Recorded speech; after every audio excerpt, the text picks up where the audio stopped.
I was teasing Dr. Driscoll that he finally did it. He managed to get Alaska in Pennsylvania.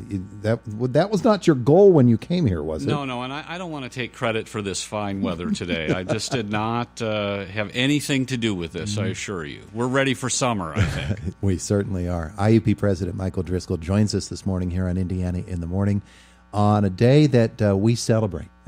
We don't care about the snow falling outside. We've had such a wonderful season on the athletic fields and in the classrooms at IUP with these athletes that I know that tonight is going to be a very proud night for you. It's a wonderful chance to celebrate. Our student athletes have had an incredible year. They're great people in competition and in the classroom and in the community. And the thing that really made me want to throw a party this year was the incredible support we've seen from the community. So this is a way to say thank you to everyone and to celebrate the great year we're having with intercollegiate athletics at IUP. We have had such a tremendous run of athletics going back 20, 30 years.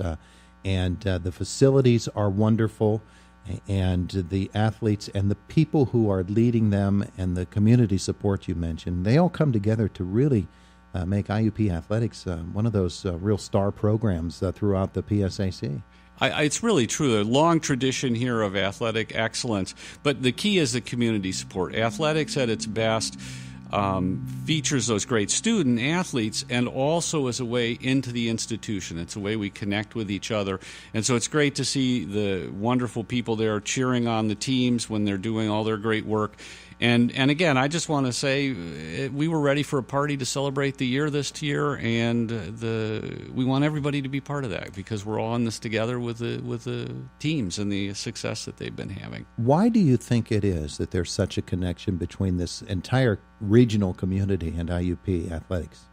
Well, first, I think that Western Pennsylvania is well known for its interest in all sorts of athletic competitions, and so that transfers to high school level engagement with sports and with IUP. But I do think because we've had a wonderful history of great coaching, great staff, great support for student athletes at the university, and we've been able to recruit great teams as a result, that those things just mesh together in really strong ways, and we all win at the end of the day because of it. Yeah. So tonight at the Cavalci Complex, 4 o'clock. 4 p.m., and I think there will probably be some speechifying at about 4:45, but just get some hors d'oeuvres, celebrate with the players and the coaches and the staff, and we just hope to see everybody there. It is a tremendous opportunity for folks to actually mingle with some of these athletes and to converse with them and find out what outstanding people they are. I think that's absolutely true. One of the privileges of my job is that I get to talk with these folks, and we see them on the court or we see them in the pool or on the field doing great things.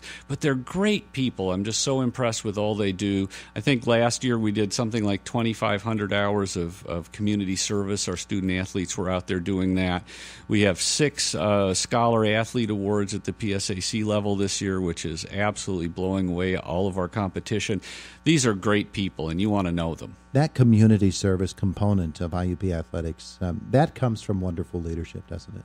I think it's really, really important that our coaches are engaged in our philosophy at IUP, and that really is that we are developing leaders in those students, and that means they're engaged not just in their sport, but in the community and giving back in so many ways. And it's just so important that the coaches are engaged in that, and they encourage the students to do the work. It's great stuff. IUP President Michael Driscoll is with us. You mentioned a couple of moments ago the community support.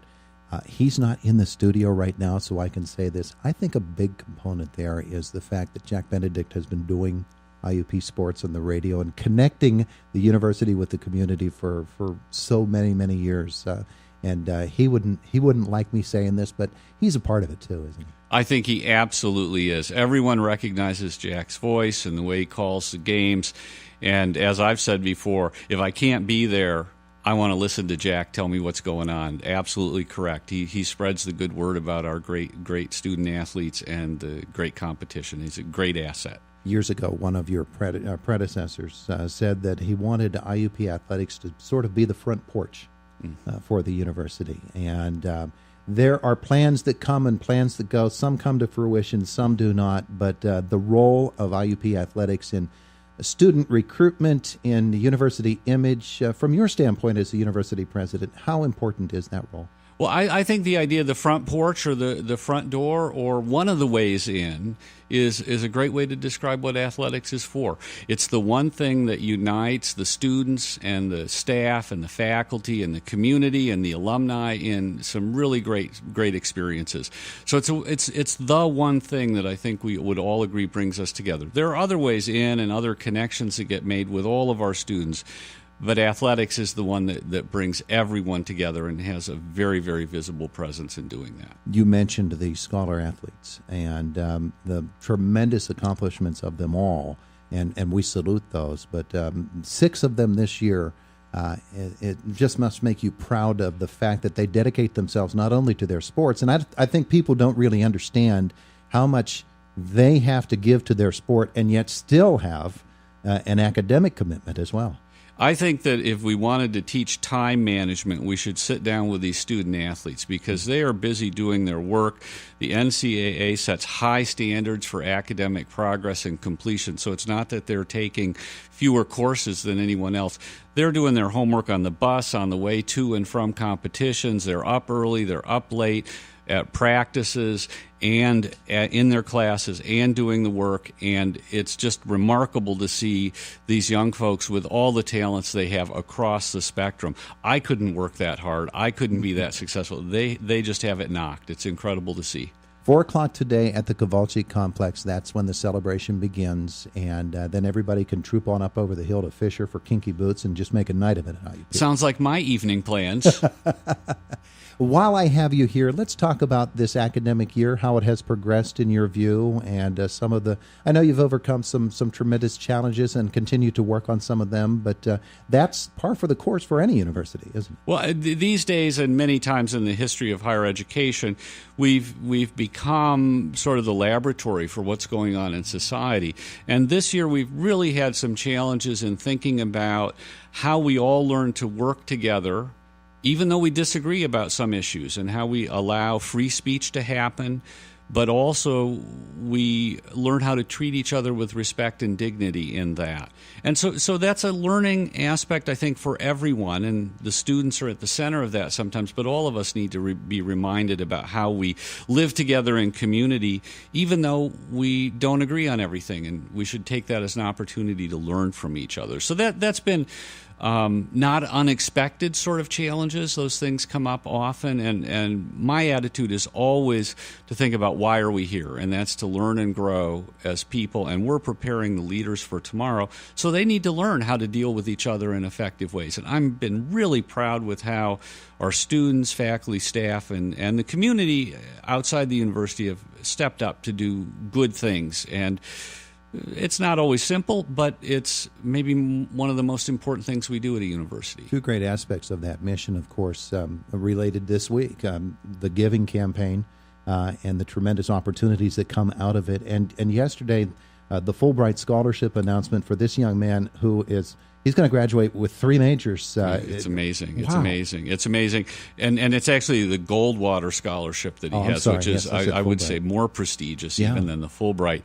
And he's just a remarkable man who's overcome many challenges in his life to give back to others. He's an exceptional student and a great citizen and a great role model for all of us, I think. That's absolutely true. And we do have to talk about what a great weekend we had. Mm-hmm. We recognized 8 distinguished alumni on Saturday, and then moving backward to Friday, we went public with our Imagine Unlimited comprehensive fundraising plan, announcing the largest gift in the history of the university from John and Shar Kopchak of $23 million, puts us over our original goal. We're at $53 million, and we've pushed the goal up to $75 million. And it's an exciting statement about how people are willing to give back, to invest in the community, and how much they value the experiences they had at IUP. And as IUP figures out the best way to apply all of those funds that are raised, it all goes to enhance what is the mission that we spoke of moments ago, the education. It's absolutely correct, and the Kopchak said very clearly, their gift is about students that are at the center of what they're doing, and their incredible generosity will support generation after generation of students, primarily in the science, technology, engineering, math areas where John got his start here, but certainly it's all about the students in their mind. Shar works at a university as well as in student affairs and supports students every day on her job. Only a couple of moments left with Michael Driscoll, IUP President, here this morning. It's been a while since we've had you here on Indiana in the Morning, and I wanted to ask you, since it has been a while, you came here how many years ago? Well, I'm about to finish my 6th year here, which seems like time flies, and so it's been a little while. How has the experience been for you in terms of what you thought it would be as to what it has actually been? I think that as I've reflected on the time that I've spent here so far, I have been absolutely blown away by the wonderful people and wonderful community this is. I tell people probably the first thing out of my mouth as I'm asked, how's it going? Becky and I just enjoy living here. Mm-hmm. There's a job involved too, but we just enjoy living here and all the opportunities that are provided and the strong supportive community that we see here. This is a place with great people at the university, but around the university and in the community. And we just enjoy that experience and being part of this great place. Well, let's hope that being part of it continues for a long, long time. Thank you so much for coming in. 4 o'clock today, Cavalci Complex. You got it. It's a pleasure to be with you, and we look forward to seeing everyone this afternoon. There you go. Good plan. Appreciate it. It is Indiana in the Morning, presented as always by First Commonwealth Bank here on WCCS 101.1 FM, AM 1160.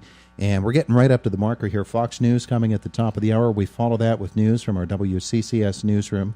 Actually, that comes at noon with Josh. The Brian Kilmeade Show is on the way. Thank you for being a part of our day here together. My goodness gracious, Dr. Driscoll really did bring Alaska to us, and he kept it here, didn't he? I'm still going to blame him for that.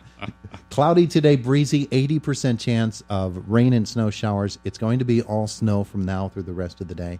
High temperature of 38 lovely degrees. And outside right now, the temperature is 32, right on the nose. It's WCCS 101.1 FM, AM 1160.